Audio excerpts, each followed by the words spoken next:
Hello friends, मेरा नाम राकेश वर्मा और मेरे यूट्यूब चैनल पे आपका स्वागत है।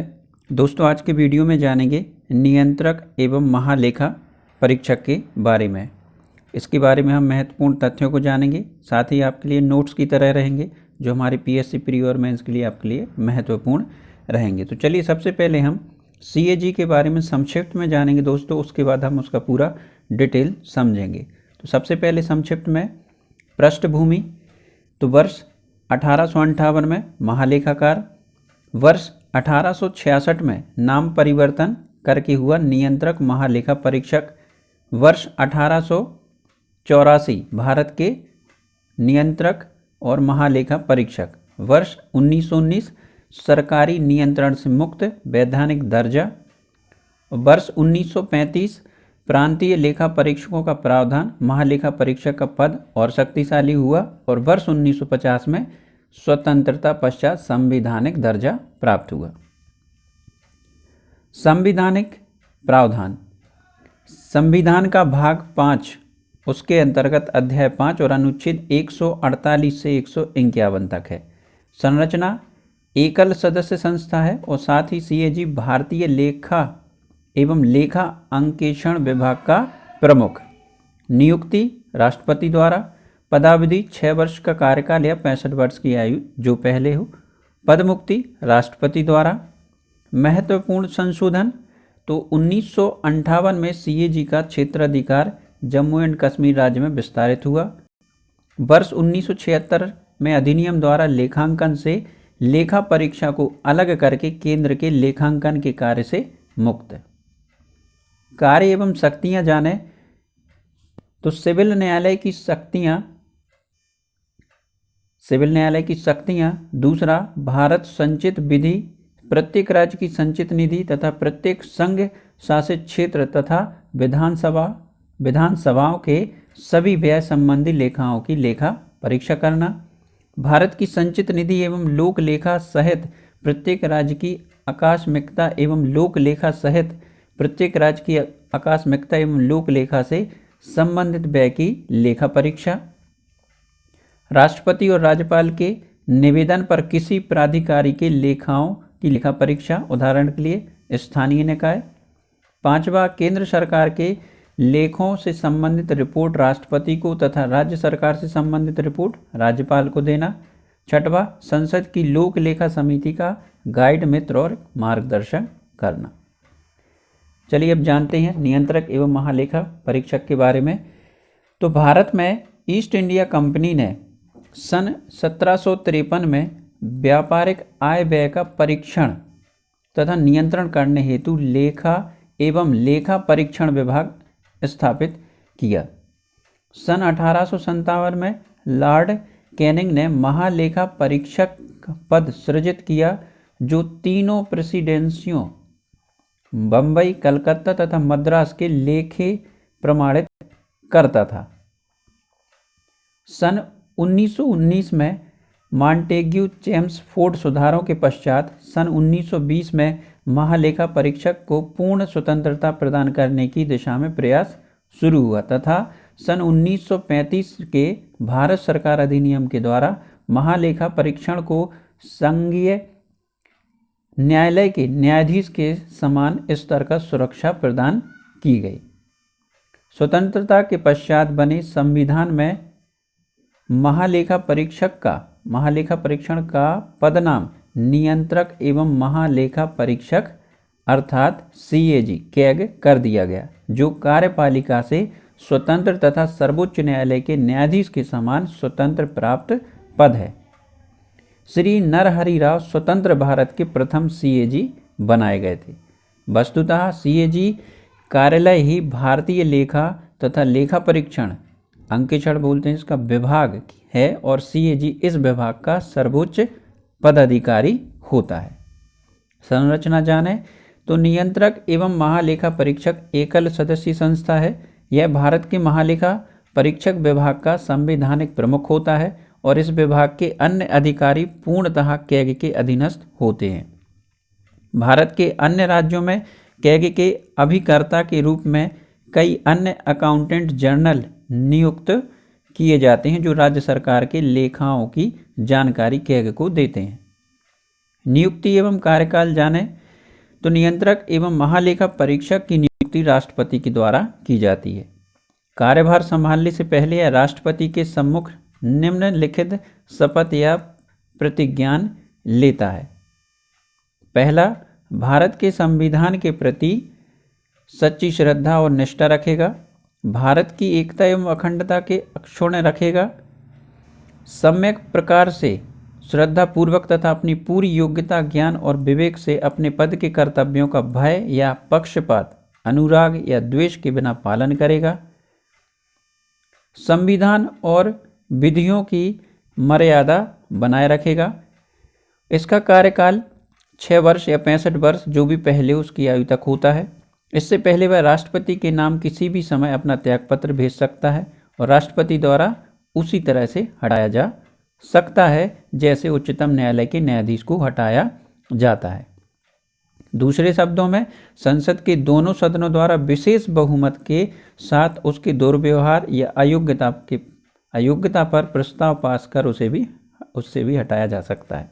सीएजी का वेतन उच्चतम न्यायालय के न्यायाधीश के समकक्ष होता है। सीएजी के पेंशन व भत्ते भारत की संचित निधि पर भारित होते हैं। अवकाश प्राप्ति के पश्चात सीएजी कोई सरकारी पद धारण नहीं कर सकता है। अब जानते हैं भारत के महालेखा नियंत्रक एवं परीक्षक से संबंधित अनुच्छेद। तो अनुच्छेद 148 भारत के नियंत्रक एवं महालेखा परीक्षक, अनुच्छेद 149 नियंत्रक एवं महालेखा परीक्षक के कार्य एवं शक्तियाँ, अनुच्छेद 150 संघ तथा राज्यों के लेखा के प्रकार, अनुच्छेद 151 अंकेक्षण प्रतिवेदन। अब जानते हैं नियंत्रक एवं महालेखा परीक्षक के कार्य क्या है। तो महालेखा परीक्षण का प्राथमिक उद्देश्य यह सुनिश्चित करना है कि संसद द्वारा आवंटित धन को उसी उद्देश्य हेतु व्यय किया जा रहा है जिस उद्देश्य हेतु संसद ने आवंटित किया था। सीएजी को यह भी देखना है कि धन वही प्राधिकरण खर्च कर रहा है जिसे खर्च करने के लिए प्रतिकृत किया गया था। लेखा परीक्षक का उद्देश्य यह होता है कि प्रत्येक खर्च की वित्तीय आलोचना की जाए, यदि कोई अनियमितता पाई जाए तो उसे उचित कार्यवाही की जा सके। कैग के कर्तव्य। संविधान के नियंत्रक महालेखा परीक्षक के कर्तव्य।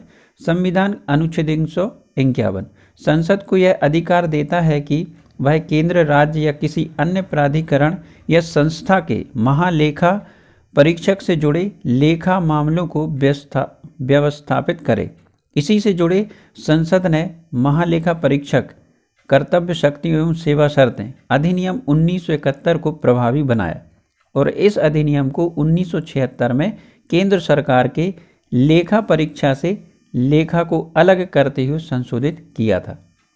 संसद एवं संविधान द्वारा स्थापित नियंत्रक एवं महालेखा परीक्षक कर्तव्य हैं जो इसके इस प्रकार हैं। पहला है, वह भारत की संचित निधि, प्रत्येक राज्य की संचित निधि और प्रत्येक संघ शासित प्रदेश जहां विधानसभा हो, ये सभी व्यय संबंधी लेखाओं की लेखा परीक्षा करता है। दूसरा कार्य, वह भारत की संचित निधि और भारत के लोक लेखा सहित प्रत्येक राज्य की आकस्मिकता निधि और प्रत्येक राज्य के लोक लेखा के सभी व्यय की लेखा परीक्षा करता है। तीसरा, वह केंद्र सरकार और राज्य सरकारों के किसी विभाग द्वारा सभी ट्रेडिंग, विनिर्माण लाभ और हानि के लेखाओं, तुलन पत्रों और अन्य अनुषंगी लेखाओं की परीक्षा करता है। वह केंद्र और प्रत्येक राज्य की प्राप्तियों और व्यय की लेखा परीक्षा स्वयं को यह संतुष्ट करने के लिए करता है कि राजस्व के कर निर्धारण, संग्रहण, उचित आवंटन पर प्रभावी निगरानी सुनिश्चित के नियम और प्रक्रियाएं निर्मित की गई हैं। वह निम्नलिखित प्राप्तियों और व्ययों का भी लेखा परीक्षण करता है, जैसे वे सभी निकाय प्राधिकरण जिन्हें केंद्र या राज्य सरकारों से अनुदान मिलता है, सरकारी कंपनियां एवं व संबद्ध नियमों द्वारा आवश्यक हो अन्य निगमों और निकायों की लेखा परीक्षण भी करेगा। वह ऋण, निक्षेप निधि, जमा, अग्रिम, बचत खाता और धन प्रेषण, व्यवसाय से संबंधित केंद्रीय और राज्य सरकारों के सभी लेन देनों की लेखा परीक्षा करता है। वह राष्ट्रपति की स्वीकृति के साथ या राष्ट्रपति द्वारा मांगे जाने पर प्राप्तियों, स्टॉक लेखा और अन्य भी लेखा परीक्षा करता है। वह राष्ट्रपति या राज्यपाल के निवेदन पर किसी अन्य प्राधिकरण की लेखाओं की भी लेखा परीक्षा करता है। उदाहरण के लिए स्थानीय निकायों की लेखा परीक्षा। वह राष्ट्रपति को यह संबंध में सलाह देता है कि केंद्र और राज्यों के लेखा किस प्रारूप में रखे जाने चाहिए। वह केंद्र सरकार के लेखों से संबंधित रिपोर्ट राष्ट्रपति को देता है, जो उसे संसद के पटल पर रखते हैं। अनुच्छेद 151 में वर्णित है। वह राज्य सरकार के लेखों से संबंधित रिपोर्ट राज्यपाल को देता है, जो विधानमंडल के पटल पर रखते हैं। अनुच्छेद 151 के तहत यह किसी कर या शुल्क की शुद्ध आगमों का निर्धारण और प्रमाणन करता है। अनुच्छेद 297 उसका प्रमाण पत्र अंकित होता है। शुद्ध आगमों का अर्थ है कर या शुल्क की प्राप्तियां जिसमें संग्रहण की लागत सम्मिलित ना हो। वह संसद की लोक लेखा समिति के गाइड, मित्र और मार्गदर्शक के रूप में भी कार्य करता है। वह राज्य सरकारों की लेखाओं का संकलन और अनुरक्षण करता है। 1976 में इसे केंद्रीय सरकार के लेखाओं के संकलन और अनुरक्षण कार्य से मुक्त कर दिया गया, क्योंकि लेखाओं को लेखा परीक्षण से अलग कर लेखाओं का विभागीकरण कर दिया गया। अब जानते हैं कैग की शक्तियां। तो यह केंद्र सरकार की सर्वोच्च लेखांकन संस्था है, जो सिविल न्यायालय की शक्तियों की धारण करती है। किसी विभाग के लेखा प्रपत्र की जांच कर सकता है, किसी भी विभाग से दस्तावेज मंगवा सकता है, किसी कार्यालय या संगठन का अंकेक्षण हेतु निरीक्षण करना, लेखा रिपोर्ट बनाने के लिए कोई आवश्यक सूचना प्राप्त करना। सीएजी को वैधानिक शक्तियां प्राप्त हैं, जैसे संसद के द्वारा कैग की प्रतिवेदन को लोक लेखा समिति, सार्वजनिक उपक्रम समिति को सौंपा जाता है। अब जानते हैं लोक लेखा समिति। तो भारतीय संसद द्वारा स्थापित महत्वपूर्ण वित्तीय नियंत्रण संस्थाओं में लोक लेखा समिति एक वित्तीय नियंत्रण समिति है। प्रारंभ में इसकी स्थापना सन 1921 में की गई थी। वर्तमान में इस समिति के 22 सदस्य होते हैं। कुल सदस्यों में से 5 लोकसभा व 7 सदस्य राज्यसभा से चुने जाते हैं। सभी सदस्यों का निर्वाचन आनुपातिक प्रतिनिधित्व प्रणाली की एकल संक्रमणीय पद्धति द्वारा किया जाता है। सदस्यों का कार्यकाल 1 वर्ष का होता है। कोई भी मंत्री इस समिति का सदस्य नहीं बन सकता। समिति के अध्यक्ष की नियुक्ति सदस्यों में से लोकसभा अध्यक्ष द्वारा की जाती है। परंपरा के अनुसार विपक्षी दल का सदस्य ही अध्यक्ष नियुक्त होता है। लोकलेखा समिति सीएजी को उसके कार्यों में सहयोग प्रदान करती है, उसे मार्गदर्शन देती है। इस कारण इस समिति को कैग की मित्र, मार्गदर्शक और सहयोगी समिति कहा जाता है। संसदीय नियमों के अनुसार इस समिति के निम्नलिखित कार्य हैं। पहला, भारत सरकार के व्यय के सभी लेखों की जांच करना। भारत के नियंत्रक और महालेखा परीक्षक द्वारा परीक्षक किए गए विनियोग लेखों की जांच करना। तीसरा, भारत के नियंत्रक और महालेखा परीक्षक के बिल लेखों की जांच करना। चौथा, बजट में निर्धारित किसी भी अनुकरण मांग पर यदि स्वीकृति राशि ज़्यादा राशि खर्च होती है तो उसकी गहनता से जांच करना। राष्ट्रपति के द्वारा सौंपे गए लेखाओं से संबंधित अन्य कार्य करना। और यह सार्वजनिक वित्त की एक आधार पर जांच करती है कि खर्च की गई राशि स्वीकृति से ज़्यादा तो नहीं की गई है और व्यय की उचित प्राधिकार द्वारा उचित सेवा में ही किया गया अथवा नहीं। अब जानते हैं कैग की सीमाएं। पहला, गुप्त सेवा व्यय कैग की लेखा परीक्षा भूमिका पर सीमाएं निर्धारित करता है। इस संबंध में कैग कार्यकारी एजेंसियों द्वारा किए गए व्यय के ब्यौरे नहीं मांग सकता, बल्कि उसे सक्षम प्रशासनिक प्राधिकारी से प्रमाण पत्र को स्वीकार करना होता है जो व्यय इस प्राधिकार के अंतर्गत किया गया है। दूसरा, कैग की भूमिका व्यय होने के बाद केवल व्यय का लेखा परीक्षण करना है। सार्वजनिक निगमों की लेखा परीक्षा में कैग की भूमिका सीमित है। निगमों के साथ इसके संबंध में निम्नलिखित 3 श्रेणियों में रखा जा सकता है। पहला, कुछ निगमों की लेखा परीक्षा पूर्ण रूपेण एवं प्रत्यावर तौर पर कैग के द्वारा की जाती है। उदाहरण के लिए दामोदर नदी घाटी निगम, तेल एवं प्राकृतिक गैस आयोग, air India, Indian airlines corporation आदि।